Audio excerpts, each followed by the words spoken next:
Continue. Hi, Marisa. Hi, everyone. No. I'm sorry, I was struggling with my sound equipment here. Am I right? We're starting our session. Yes, if you feel ready. Let's go. Fantastic. Let me. You can also share the screen, I think. Yes, I'm doing it now. Can you see? Yes. Yes. I see some nodding. Perfect. Great. Thanks, everyone. It's my pleasure to welcome you or to introduce this session, the last session of Day 1 of the Online Degrowth Assembly. We're going to talk about delinking and degrowth. And our session is going to run about 60 minutes, as Marisa was saying. I think we have a bit of buffer time towards the end if you're eager to engage in more discussions. It's only one event of a series of events, so we're only kicking off a series of dialogue today. And with me, Emilia is here also today representing our collective. So this is how we're going to run our discussion. So we have a short introduction of about 5 to 7 minutes where I will give you a bit of background as to how this Delinking and Degrowth collective originated and give you a snapshot of the events that we have planned from now until and with the Oslo conference. After this, Emilia will give an introduction to Delinking and Degrowth, and we will make time for discussions. So members of our collective are also around with us online and are invited to engage or bring their perspectives.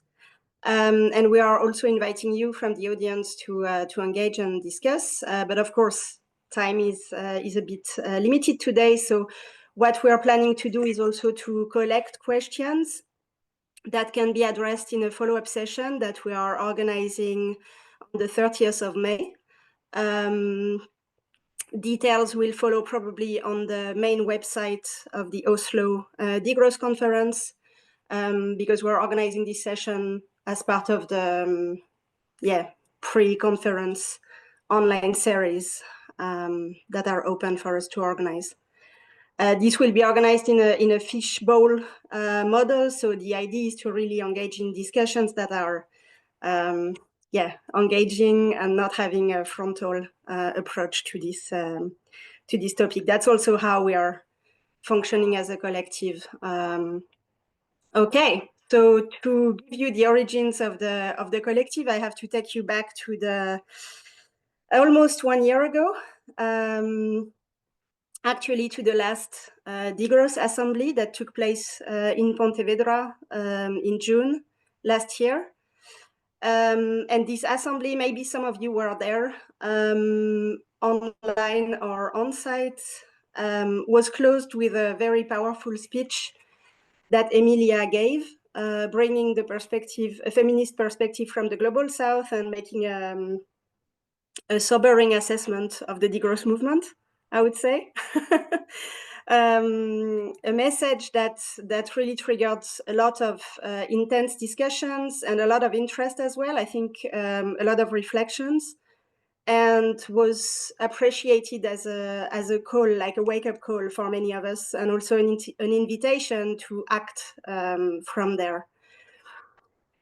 So what happened is that after this speech that was closing the Degrowth Assembly, we self-organized a session parallel to the official program of the Degrowth conference.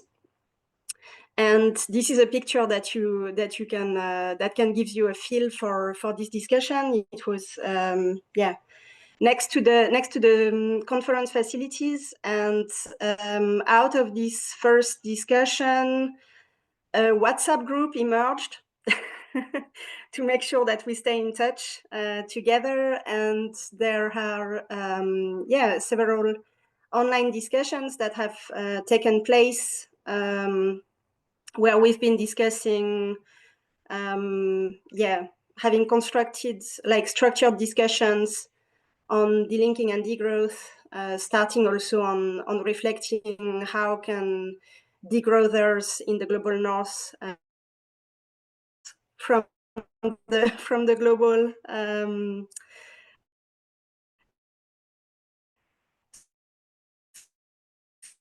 scheme of things. So I think this group is really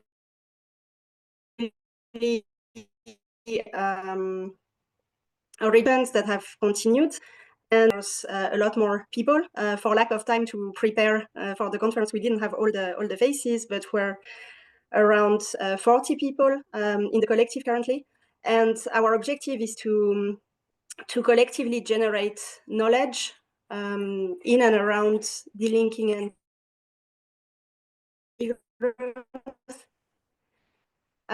with the aim of building a political movement and organized future. So our ambition is also to venture beyond a North-centered academic perspective. And as I said in the beginning, this session today is one of several moments that we have planned.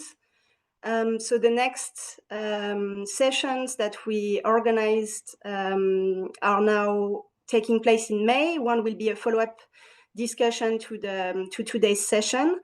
And we are also working on organizing a session with experts, Ndongo Sambasila, Jason Hickel, Emilia, and another panelist that will be confirmed soon. Both are online formats. And then for the ones amongst you who will be at the Degrowth Assembly in Oslo, there will be a 90-minute practical session where we want to, again, work on bringing the Global South and anti-imperial perspective to the degrowth movement. This is followed by the assembly is always just one day before the conference. So right after, we also have events that will take place during the official degrowth conference. There we have a 90 minutes special session exclusively bringing delinking and degrowth to the academics and practitioners that will be attending and participating in the conference. Delinking TP, so we will have a dedicated space on the conference facility where we will build a dedicated program to engage more people in our collective and also to exchange, learn together, discuss. So we are very excited about this, and this is still in progress. So more details will be shared at a later stage, but soon enough. So stay updated on the IDN and on the conference website for fresher news. And obviously, for us, the timeline that we're presenting today is going up to Oslo, but we are obviously targeting further actions after Oslo, and excited to have more people joining the collective. Yes, so without further ado, it's my big pleasure to pass the mic over to Emilia, who will give you an introduction to delinking and degrowth. Thank you.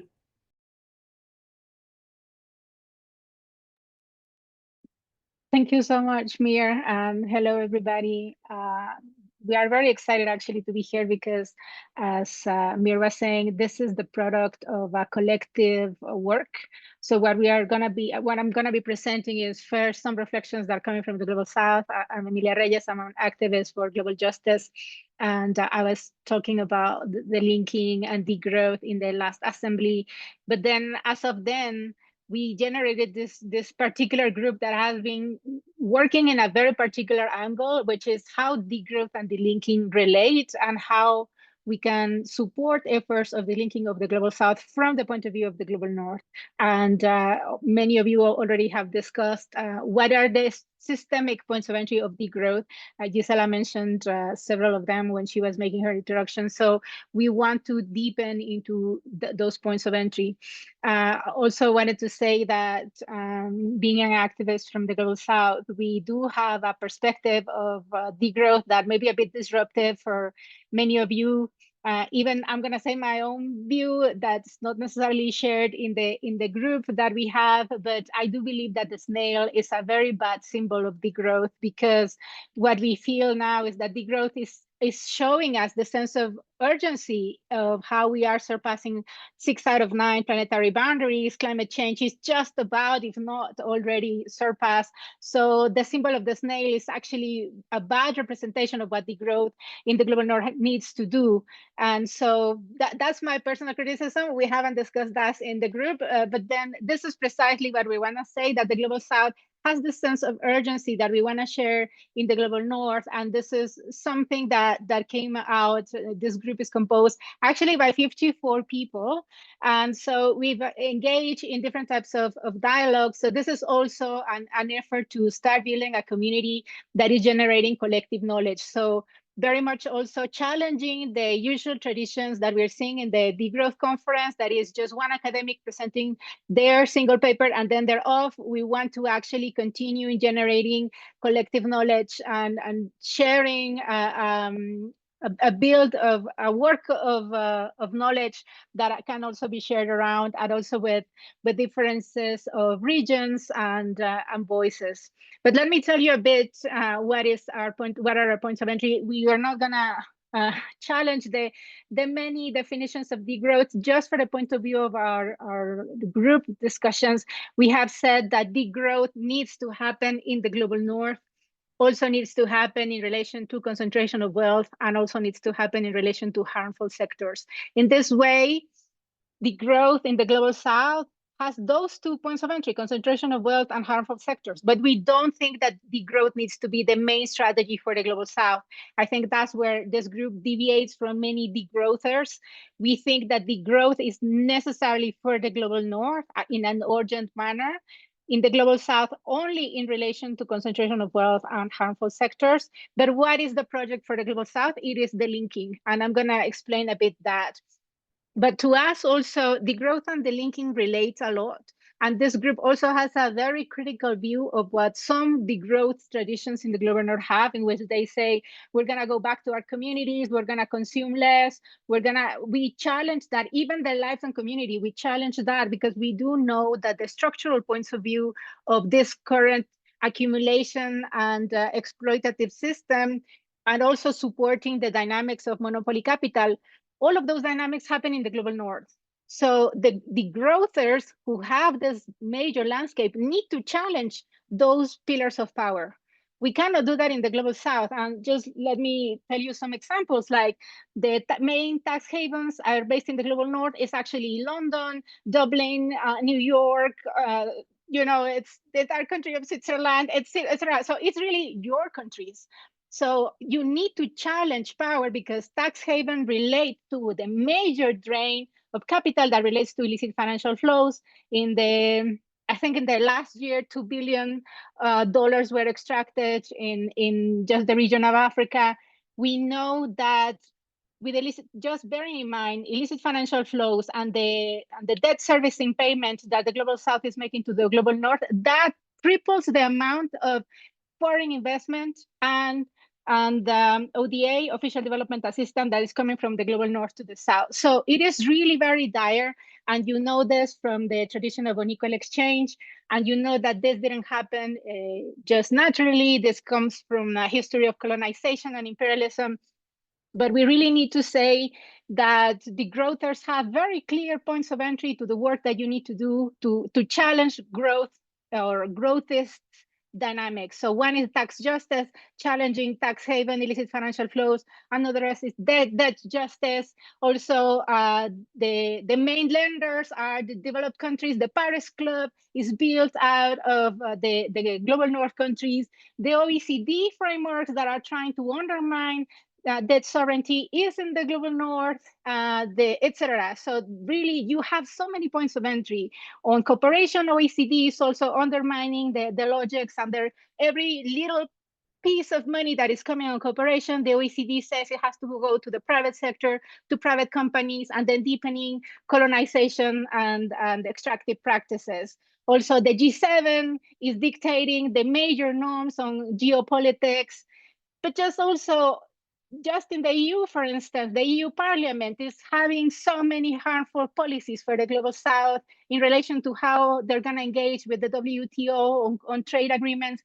But also, you know that there are bilateral trade agreements between all of your regions and your countries with Global South, in which they're supposedly imposing green measures. I'm not going to go very much into green imperialism and how your green transitions are having all of this harmful impacts in our ecosystems with the trade of raw minerals and also the waste that is returning to the global south. So really, even just in a political manner, the influence that you global north countries have as citizens in shifting their policies and the position of your countries in many global negotiations is key. So we are really wondering why the growthers are saying we need to go back to our communities.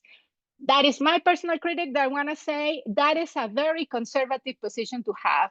Going back to communities when the world is on fire and you are citizens and you have so many things to do. But so this position about what the Global North citizens and activists can do, this was a starting point from this group to say, how can we engage in these structural issues while not forgetting the impacts of the Global South? Because even, for instance, Norway is saying that now they recovered 80% of their natural biodiversity. Well, yeah, because 80% of the forest from Cambodia go for Norwegian companies. So it's not that there is a reduction of extraction, it's just that it is being externalized, but it's happening in the global south. So you know all of this about atmospheric colonization and the larger planetary impacts that this system of production and consumption have. So this is why, from the point of view of this group, we have been discussing all of these structural points of entry, these economic dynamics. And so, you know, this is related not only with unequal exchange, but very much reminding of the dependency theory, in which the proposal, as many of you have already started to say, that development is not the answer. There is never going to be any factual development for the global south, because the notion of development is also twisted, is also being manipulated. So actually the notion of development is saying that if global south countries follow the same pattern of global north countries, then we will develop one day. But actually the imposition of development for the global south is continuing to be in the lower scale of the production of manufacturers and for raw resources, extraction, etc. So we know that actually the global south is in the lower level of the value chain, but also providing the global north with resources, energy, land, labor, time, because we're also in this group are very, very strong emphasizing feminist lens in this dynamics. We know that the production of unpaid domestic and care work value is massive. It's actually 60% of the value that circulates in the world. So how do we bring this feminist macro analysis into the proposals? This is also for us very important.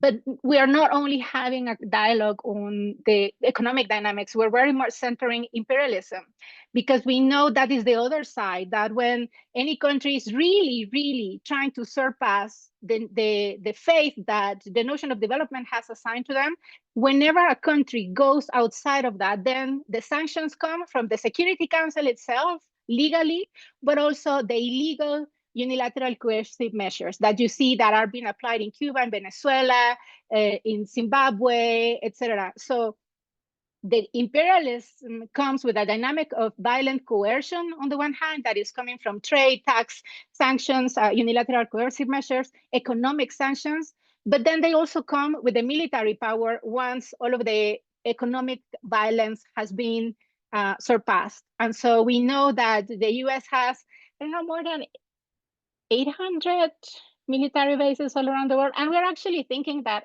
global North people should be concerned about this notion of the presence of military bases, because many of them are in your countries, also in the global South. So challenging imperialism is not only a task of global South movements, but very much it is at stake now. And I find it very interesting now, currently, how the challenge with Greenland, etc., is now showing how the military bases are very well strategically placed to challenge the sovereignty of every country around the world.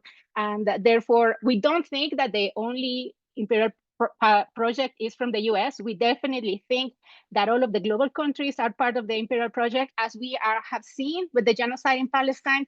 But this very much relates then that we cannot separate this geopolitical and military discussion and anti-imperialist struggle with just as to leave that to movements while we are, as degrowthers, talking about all the economic dynamics and the growthism and the statistics and our points of entry. We really need to have this larger political analysis. When something of our successful policies are coming into fruition, that's when the imperial project is going to come to smash the communities.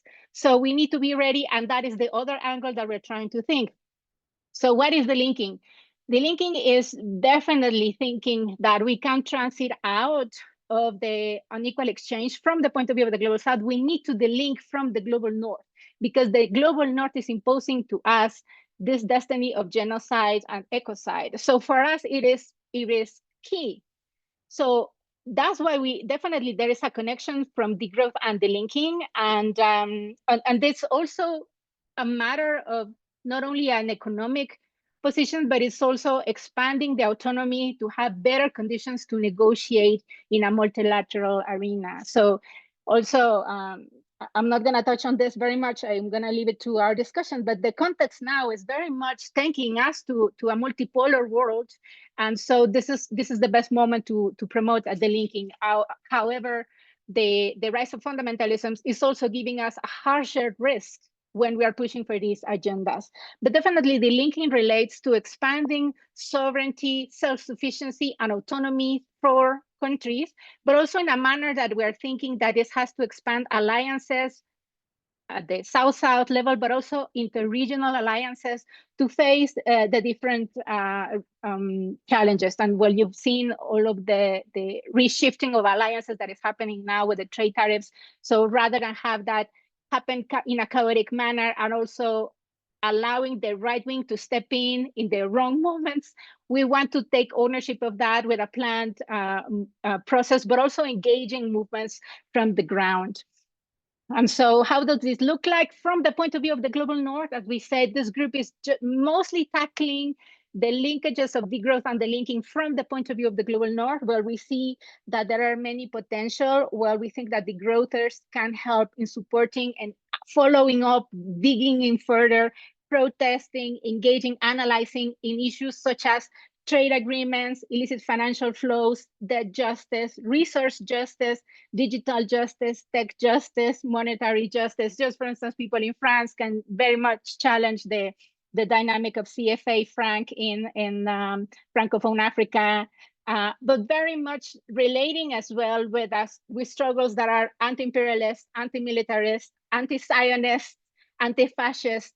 So even if those elements do not think that they're part of the economic analysis that we're doing about, I'm going to grow my cucumbers in my garden, we really need to go that. And that's also a very valuable work that people can do in their communities. That is the valuable work in the communities, not growing the cucumber that I'm going to be eating. It's really about how are we going to fight fascism. And that's where degrowthers can build many great alliances, for instance, with anarchists. And, so we think that there is a lot of potential in having this broader political analysis. And so we definitely think just before closing, because I want to give the floor to my colleagues in the group, we did have this discussion. What is the role of Global North people on this fight? And people came with a lot of humility. Also, we have to recognize this has been very sensitive conversations. Some say, oh, but we need to give the Global South a space to give their voice and to lead. But some of the members of the group have said, yeah, but there is a moment in which the actions that we need to take place, that need to take place in the Global North, cannot be done by Global South people, cannot be done by the Global South movement. And we are actually risking the lives of our Global South colleagues. So there is this moment that has to be planned and actually has to be bold and has to be decisive of Global North citizens taking up the actions and the leadership. And that relates to the actions that need to happen in the Global North. So rather than saying, oh, I'm going to step back and let my Global South fellows to speak, it's like, no, this is your time. This is what you need to do. You have to have that clarity. So it's really not dismissing the solidarity, but really understanding the positionality of each of us. And this is why we also challenge the premise that the Global North needs to replicate the experience, the communal experiences of the Global South. No, because the reality of the Global North is that they're committing genocide and ecocide. So you have to understand from that positionality, what are your points of entry? Even Global South people trying to talk and convince, do advocacy with Global North decision makers, we are being dismissed because of the racism, the structural racism. So you do have a voice that is very powerful, and we're trying to make some collective and harmonized action towards that. We do think that there is a lot of room for engaging, for learning, to take action, and the current moment is actually the best one, because we even see that the dismantling of the multilateral system is also bringing the possibility of taking ownership of the new possibilities that are unfolding. I'm gonna close now. I'm gonna open the door for the members of our group. There are many here, and many of the issues that I've been raising have also been discussed in the group. So before opening the floor to the larger audience, I would like to open the floor to any member of our group who wants to share.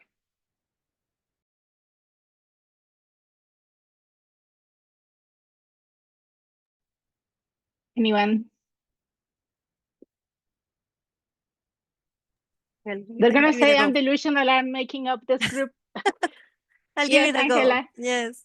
Thank you. What to say on top of what you said? You cover basically most of it, everything, I don't know.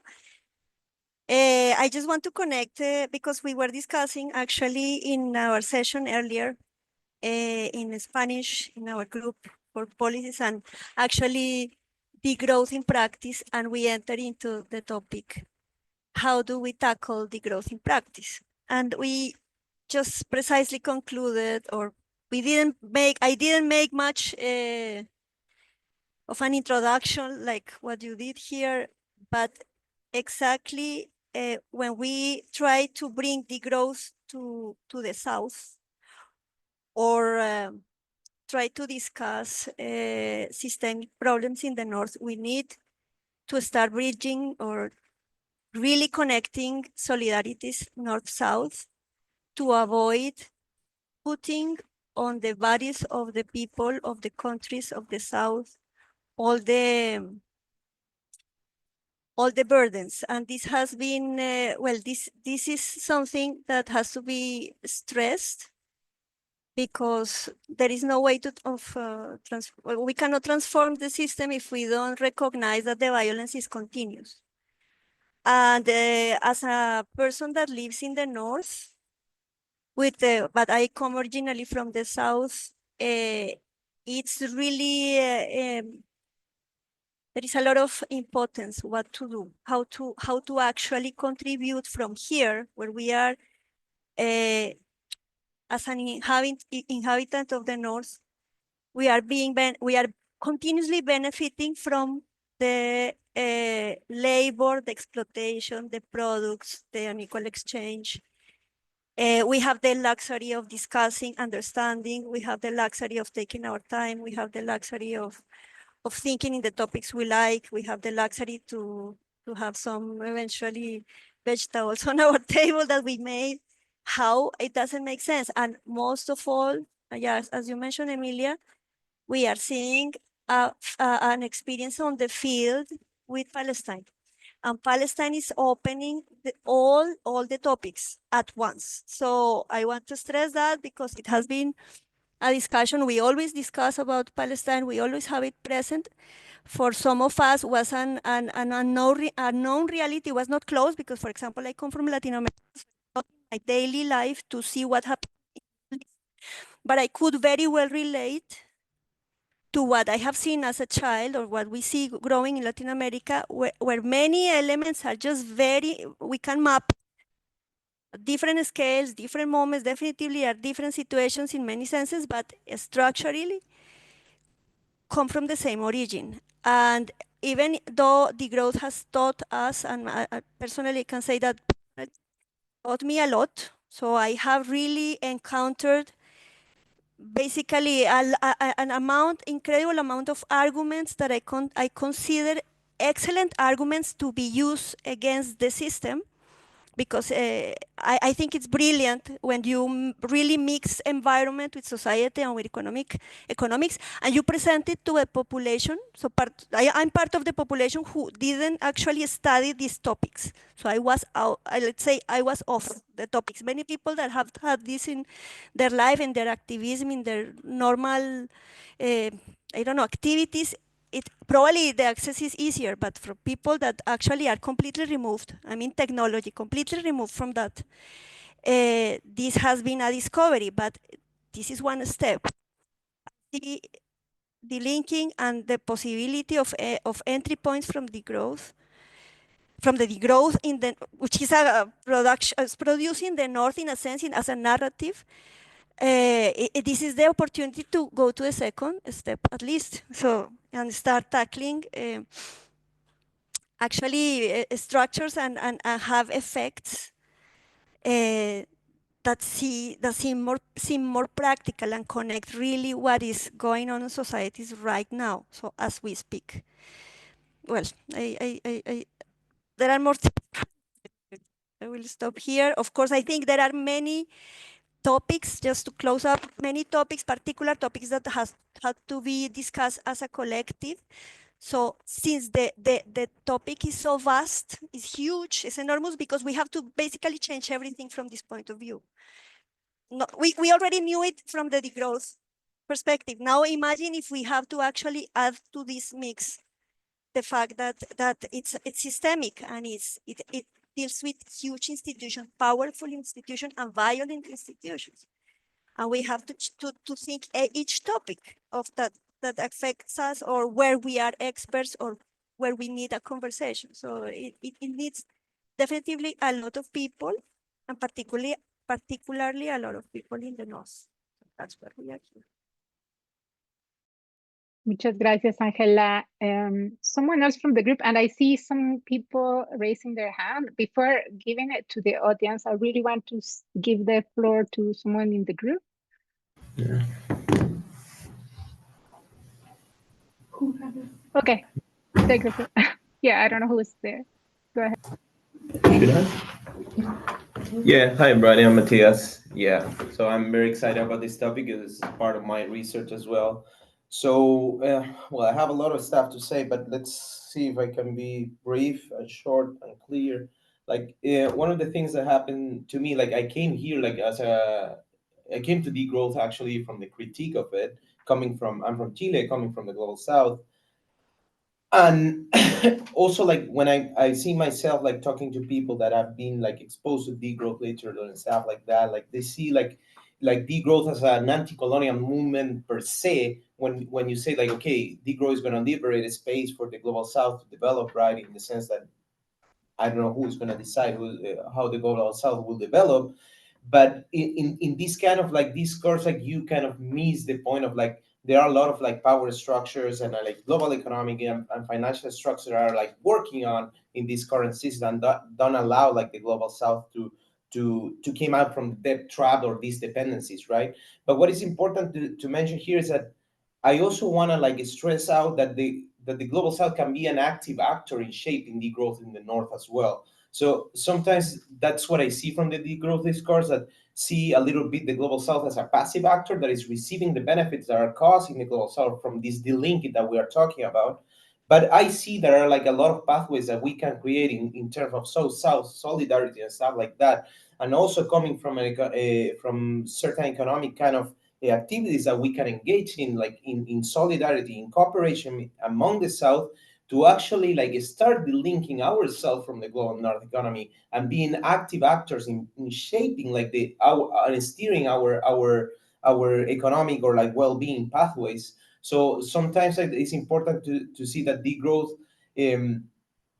it try to cover so much sometimes, but also you need to recognize its like kind of boundaries as well. And there are a lot of like movements in the South that have been actually shaping like these narratives. And for me, degrowth also was born like from these narratives that are happening in the South, post-development movements in Latin America, also like Ubuntu movement in Africa, Buen Vivir, and so on and so forth. So like I see that we do have like in the global South, geographically speaking, the power to also change the dynamics. Obviously, we will need like this happening in parallel with all these like kind of efforts in the global North to like kind of decompose like these like global financial economic structure that are like creating these dependencies.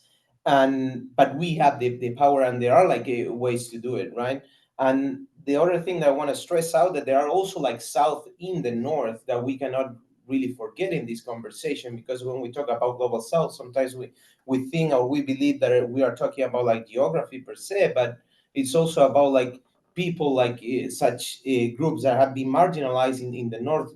Even when I'm here like in Vermont, in the US, or like in Europe, I live in Sweden, the Sami community that is indigenous people in the North have been like terribly marginalized as well, like by green projects or whatsoever. So we need to take that into consideration. And also like we need to talk about reparation as well. That was a word that I was missing in this conversation. So how this reparation would look like, what is going to be like the task in the North in these reparations. Are we including these reparations when we are modeling a degrowth future in the North? We're not taking them into consideration. And what is going to be the sovereignty of the global South country to determine how this kind of reparation will look like. So yeah, there are a lot of like topics here, because degrowth also, like we talk about, like we need to kind of shrink certain part of the economy, right? Like kind of grow other parts that could be like public transport, for example, or like access to health, or like nutritious food and stuff like that. But there are like still like some global dynamics that will interplay in this, that will like actually mean that global South countries will still need to be producer of certain kind of extractivism, right? So yeah, there are a lot of stuff there that are really complex and important, but perhaps the main message that I have is that we in the global South, we are not a passive actor just waiting. We have also the power to make changes. Thank you, Matthias. I'm going to give the floor to Ivana before giving the floor also to other colleagues of the group. Thank you, Emilia. It was amazing talk from you. So I agree with like everything you said. I would just add regarding those international institutions, like that probably UN is the first place where we need to kind of have coordinated action to reform the United Nations in order to be really, like representative of all the countries, and like protecting interest of I think that we are at the critical point where international law is not valid anymore, right? I mean, it probably never was, but now it's more endangered than ever, and we need to protect that like system in a way that would work for the weak ones, because now the big ones are getting bigger, and they're buying more and more weapons, and we are really heading to only more wars, which are actually the biggest threat right now to everyone, and we need to find a way to kind of stop that, right? And I think that global South countries should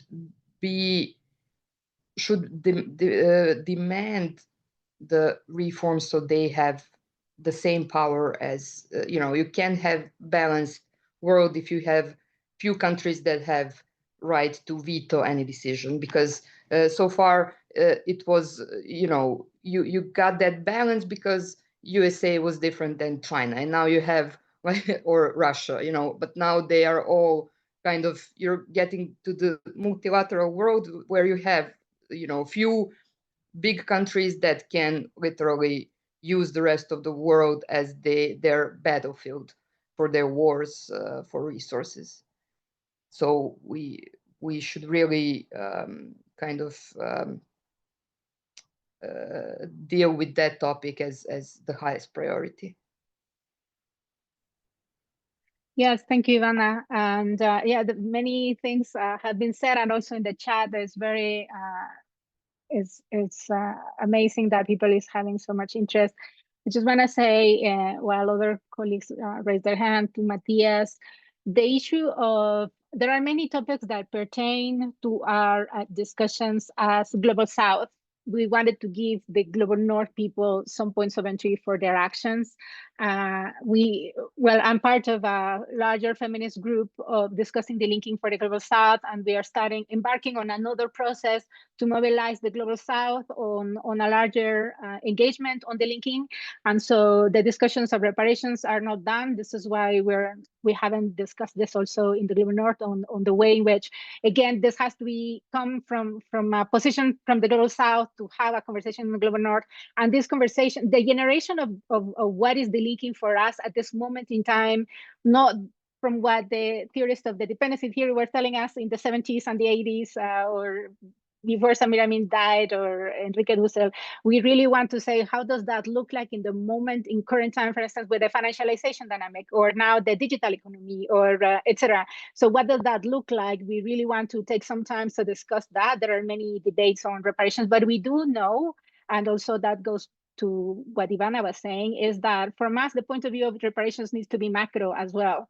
We don't believe in a local case by case specific situation understanding of reparation. We don't also think that this is about money and monetary reparation. We do think that the principle of non-repetition needs to be at the heart of what we're doing. So the reform of the global financial architecture is one point of entry, because you cannot just say, okay, I'm going to give money to this community with an environmental harm, or the indigenous peoples, or the race, without really tackling the major system. So to us, the notion of reparations, as Priya Luca was saying, is one of our feminist colleagues working on this, delinking and feminist frameworks, is saying the principle of reparation needs to happen in a macro understanding. And again, this is the invitation to not stay at the individual or local dimensions, but really go into the systemic.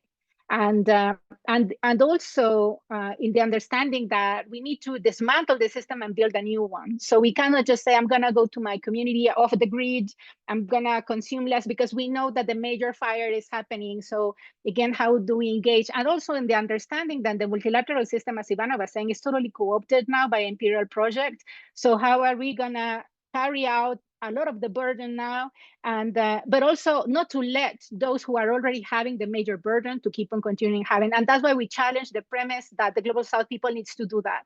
We really need to want to put the issue of positionality, and again, invite people of the Global North to do what they need to do. And that's why we also don't engage much in the discussion of the South and the North. We do agree that indigenous peoples are in the North, and we don't think that it is their debate. This is not their task. We are talking about the majority of citizens in the Global North that are not the indigenous peoples, that are not the migrants, that do have a responsibility.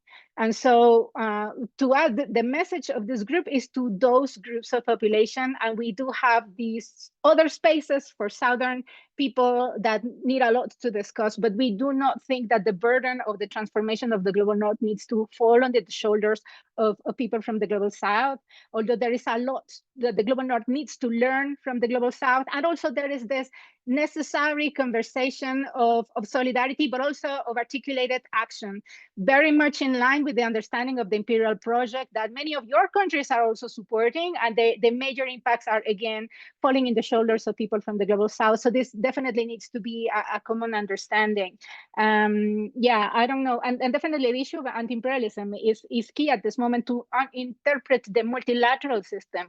And for us, it is really important to have different layers, including the one that when our governments get sanctions, who is going to feed the population on the ground? Those are the social movements, like those are working on food security, livelihoods, etc. So it takes also a lot of horizontal engagement with different movements, and rather thinking, oh, I'm just focusing on economic justice or environmental justice. So this is a larger effort to understand that the struggles that are anti-imperialist, anti-colonial have a major reach. And so this understanding needs to take us out of the communities and really go and tackle the macro and systemic pillars of exploitation and accumulation of capital.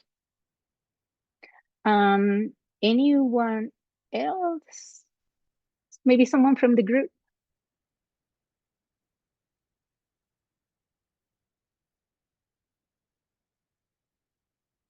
Yes, Eva, go ahead. Okay, so this is very theoretical because I don't think anyone here has like a real practical power to influence this, but I want to build on what Matthias said and also recycle what we were talking about before in the breakout rooms. And I want to address this point that degrowth is for the global north, but not so much for the global south. However, I think it's something different, like the population and what the governments really say. Because so I live in Colombia, and the current Colombian government has really like one of its the political transition, which is of course providing resources for the transition in the global north, but also here. And this is linked to like the green growth. It's still the same discourse. It's still like the promise of economic growth. So maybe like this is really just a like open question. In the context of the narrative that we construct in the degrowth community, or like maybe this is more like in the academic context, maybe we shouldn't discard the necessity of economic degrowth also in the global south. Because if like the southern countries still point to the economic growth in the same way as it was done before, which means it isn't really reflected in the life of ordinary people, then nothing changes. So yeah, that's just like this Gracias, point. Eva. Actually, as I said, this group is built to promote degrowth in the global north and delinking in the south from the point of view of the global north. The discussions you and Matthias are saying about the relevance of degrowth in the global south is not the issue of this group. That's for degrowth in the south, that's a different conversation. What we are trying to do is to promote degrowth in the global north. And from the point of view of degrowth, how can we support delinking in the global south? So many of the issues that you are concerned, we're not challenging that. We're not saying that there is not a premise of growthism in the global south. We just think that those are debates that the global south needs to have. So there is this debate of transiting towards a post-extractive industry, etc. But what we don't want is to shift the conversation and then go back again to talk about the global south. What we want to focus is on the responsibility of the global north. This group is centered on the responsibility of the global north. And so whatever the global south needs to discuss, it will happen in a room of our own, or will happen in the global south group of the IDN. What we need to do in this group is to push global north to do what they need to do. And not only we think that it has to do with the growth, but we think that they can also support the delinking in the global south, because it is definitely interconnected. We have solidarities in between, and we have members from the global south also who are either living in the global north or who are in the struggles of delinking in the global south that are saying this is what we need. And so this is a dialogue that is very much has a very particular focus without undermining what Matthias or you, Eva, are saying at the moment, that we think that that's a different conversation, but this group has a very particular mission. And it's actually also very vast, as Angela was saying, we don't have all the answers. This is why we're trying to have a collective generation of knowledge. Gisela, go ahead.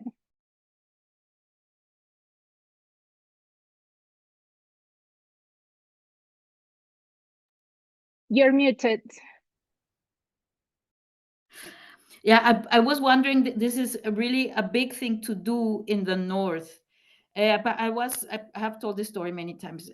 I was in the Beyond Growth conference in Vienna, and I was very much shocked that all the talking was about reducing energy and maintaining the well-being of the people. But the well-being of the people was being thought, let's go back to the socialist times, like to the 70s, 80s, where everything was good and we had a good life. And even somebody said, we have reached a democratization of consumption, like a big thing we have reached as societies, and we have to keep up our well-being. So, and this was in a Beyond Growth conference. That means in a left milieu. So this is a very difficult task, because people in the North are not aware of the imperial way of life. They are not aware of the linking of if we need to delink, it's because the things are very linked right now, the dependencies, and the North is not aware that the way of life, that they're sucking up everything from the South.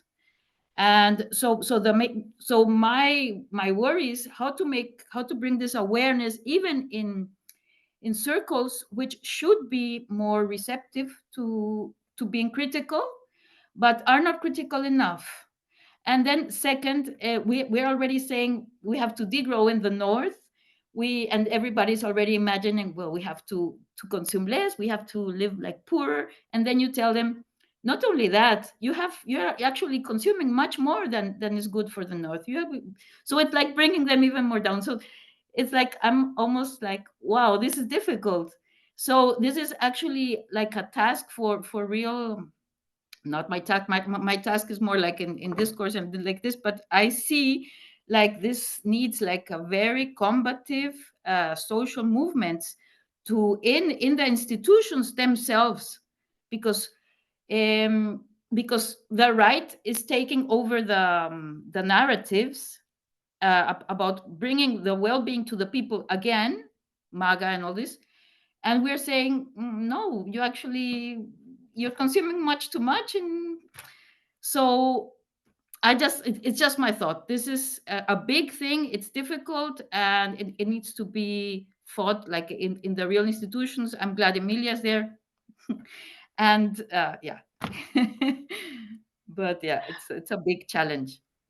Gracias, Gisela. Actually, we also want to say, from the point of view of the feminist movement in the Global South and the structural feminists that we're working on, there is this major criticism from Antonella Picchio, who's a structural feminist, to the degrowth community. And she said, you're only focusing on consumption and production, and you're not focusing on the larger capitalistic dynamics. And this is why you will fail. And also, you're very much focused on the monetized dimension of the economy without tackling the non-monetized dimension that is very much related to the generation of value through unpaid domestic and care work, and also further the sexual division of labor and many other differences, as well as Engels was talking about the international division of labor. So there are so many larger dynamics than just consumption and production. And so when degrowth is just focusing on this, or supply and demand, again, dynamics of consumption and production, we are missing the bigger part that are the pillars of the neoliberal economies. And now also we're fighting libertarians that are against the state. So who is gonna, when in the absence of state, at the moment, what only remains is monopoly capital, the larger monopoly capital, and we know that they're taking over in all of the regions. So those are bigger questions that we need to ask, not to challenge, do we want to use the state or not? But when degrowthers say we want, social protection, when we want less hours working, 4 days a week, who's gonna do that? public services. Who's going to do that? At the moment, we have states. So the engagement with states is not clear with the degrowth movement, but they're very much, in the case of the discussion of delinking, a multipolar world is very much needed at the moment. So we're discussing what is the role of China, what is the role of BRICS, not because they are our multipolar world, is because that's the situation that we have now. So we need to engage in those debates as to how are we going to shift that. And so these are many questions that, again, cannot fall only in the discussions of consumption and production the way that the growthers are doing at the moment. So the real dynamics of the capitalistic moment, and actually Lenin was saying that imperialism is the next stage of capitalism. So, and it is a question why the growthers are not focusing on these issues. So I see many also comments in the chat that are focusing also on these dynamics from many points of entry, also questioning the current institutions. We are not saying we're going to take over the institutions. The vision of the feminists of rupture, of which I am part of in the Latin American tradition, we say we don't want any feminism of inclusion. We don't believe in the inclusion of the current system. We don't want to include women in anything. We want to disrupt the system and build a new system. So that's actually the analysis that the growth is doing. Like, the system is not working. We cannot keep on the system. So the disruption of the system is very much at the heart of you all degrowthers. So how are we going to do it? How are we going to dismantle the system? And what is the pathway that we're going to come up with? While analyzing and dismantling, like unpacking all of the pillars of the system is the only way. So we are trying to explore some points of entry of this unpacking, but we definitely cannot stay in just, this is my impact or my community impacts. Our task is to dismantle the system. Anyone else wants to take the floor?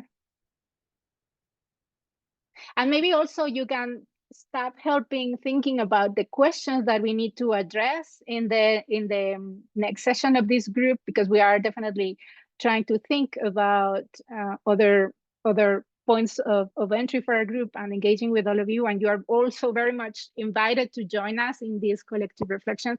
I'm going to say one thing that I've heard. There is this myth by degrowthers who say, if we delink, that will be the end of Global South, because you depend so much from us that is going to be the death of you. Because what is going to happen if we stop consuming all of the sudden everything that you're producing? It's like, for us, we're going to be fine, let us alone. We're going to eat our chocolate. We're going to eat our best fruit and vegetables. Like, really, leave us alone. We're not going to miss you. We can have a Zoom call with you. Like, these issues about also infantilizing the Global South are very problematic. That's what we've heard as the main criticism coming from degrowthers about the delinking efforts in the Global South. So to us, maybe we can keep on exploring that, but we think that is a fantasy of the Global North, and that is also a way to delay the responsibility of the Global North to really delink from their end. Like, how are you challenging the trade agreements that are imposing all of the extraction from the Global North? You are not doing that, and you're leaving it to, well, the Global South peoples are gonna take care of that, and we are fighting, but it's not enough. We also have our fascists on our end who are actually very much complicit with those trade agreements. So we also need for you to fight on your end on the same trade agreements that we're fighting from our end. Ivana and then Sarah. Yeah, exactly what you said, Emilia. There is also that misconception on Global North, like Global South needs always kind of help, like, but actually, like donating money and that kind of stuff, don't need to donate, just don't take anything from us, right? I mean, it's only like, yeah, leave us alone. Yes, thank you, Ivana. Sarah? Yeah, I just wanted to continue on what you were saying, Emilia, and also that I think it's the Global North when they say that the South will be over if they delink, that will be the end of it. I think this is the exact type of thought where degrowth in the Global North comes in, where it's like we are so dependent on capitalism and that growth paradigm where we cannot imagine a solution that is not branching out of capitalism. And I mean, the thing to remember is that the South is not poor, it is rich.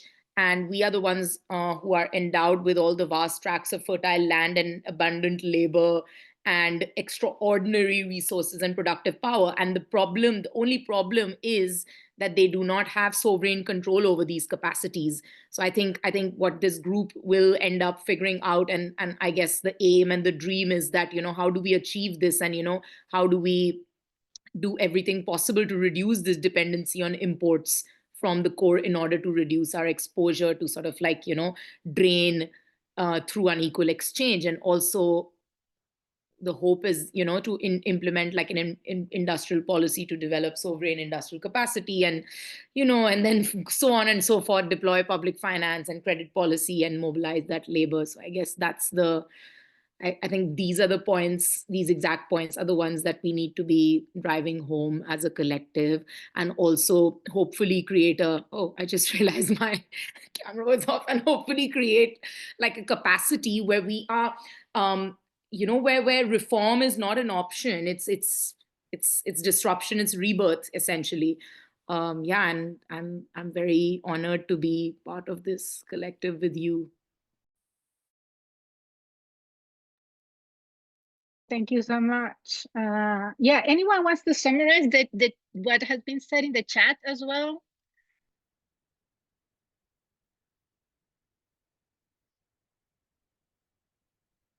I don't want to do it. Anybody? Just to share also the diversity of the conversation. Yeah, I mean, the diversity, it's been a very diverse conversation. We've talked about reform versus disruption. We've talked about, we've also talked about how we need to look for a newer mascot for delinking and degrowth, which is not a snail. We've talked about how the Nordic model is a farce, and how ironic it is that the ecological economics conference is going to happen in Oslo. We've talked about demand and supply, and there have been questions about where we stand as a group on that, and also just downscaling versus the sufficiency approach. Yeah, so it's been a really robust conversation out here, and also, people questioning how can we change institutions from a degrowth perspective, which systems need to be completely disrupted versus which systems need global northers to go in there and sort of change the conversation in what this means for privileged groups in the north. Hans had an interesting comment that says, sounds good in theory, but how does this inform the course of action in small degrowth collectives? Lots of interesting conversation on here. Thank you so much, Sarah. I see that the time has run out, so I just want to explain the dynamics of the group. We have a WhatsApp, as Mir was saying. We do have some readings, we share the readings, and then we agree on a date, then we join, we discuss the readings. So far we've read some text by Samir Amin, the definition of delinking, but also read academic papers on positionality, on structural issues. Now we have also some timeline on reading on, for instance, industrial policy, what does that look like? But also we're also trying to be very loose in the generation of collective knowledge, the questions that we ourselves have. And we also think that is also a time that we should not isolate ourselves. But so this is why Mir was presenting this timeline in which, for instance, we want to continue with the premise of generation of collective knowledge. That's why our following session will be a fishbowl in which all of you are invited to share your reflections about these, the complexities of this, and keep on building until in Oslo we will have the linking tent, in which we will have a program in discussions, artistic videos, etc. So we really want to invite you all, either if you want to have some time of you to join the sessions, but also otherwise just follow the activities of the group. And for us, it is a very exciting moment that we can link further in the future with Global South movements that are working on delinking. And so, yeah, if you want, maybe we can put the WhatsApp link in the chat if you want to join. But really, for the next sessions, we are meeting weekly because we're preparing all of these webinars and sessions, but very much also we want to stop and keep on generating all of these questions. And you have all given us so many food for thought as well. So we are very grateful. I think we can close now. Gracias. Thank you, Amerisa. Thank you all. Thank you to the group. Thank you so much for Thank you. this super inspiring, super insightful special session. Please, if you want me to share anything with the people that have registered, please do. What I will share with you, but I will share it also via email, it's an evaluation basically of this day, of the assembly. And within the evaluation, there is a question about questions. So feel free to also add the questions about the delinking that I could transfer them to the group. So see you hopefully the day after tomorrow. I hope that you enjoyed this this day. Sorry if it was too long, but imagine that we started thinking to have only 4 hours of the assembly, and then we said, okay, let's split it in 2 days because 4 hours in a day, it's too much. And we are ended up like 8 hours in total. Okay, no, Sarah, I thought you wanted to say something. Okay, so thanks again. Enjoy the rest of the day, the rest of the night, and see you soon. Bye. Bye. Thank you, everybody. Have a nice Thank day. you.